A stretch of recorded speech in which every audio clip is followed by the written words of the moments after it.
guys, this is Teen Cornell and I'm so excited to share my first concept store experience with you. This journey started back in May this year. I began planning on how I would showcase my handmade products at the store. But being a solo parent, finding was always a challenge. I work on my products every single day, even while managing customers' orders.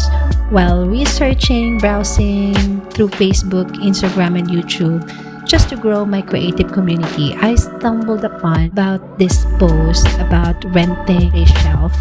It seems like a perfect opportunity. So that post sparked a new idea, and from there I kept searching, researching to the various concept store owners and focus on targeting places near universities, thinking they would be a good fit for my product.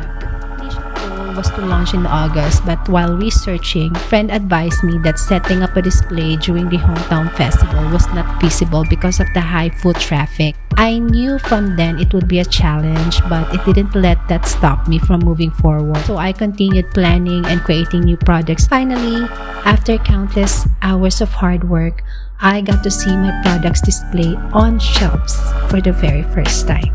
Yes. Seeing them arranged neatly, ready for others to appreciate, was such an incredible feeling. It's like all the effort, the planning, and the late nights were all worth it. Even though I didn't get to capture everything on the video, I'm just so happy to share my story and experience with you. That this journey taught me that no matter how difficult things may seem, if you stay dedicated and keep working towards your goals, you'll make it happen. Thank you for joining me on this journey, and I'm excited to share more milestones with you. If you like this video, please give it a thumbs up, subscribe, and let's continue creating beautiful things together. Thank you for watching.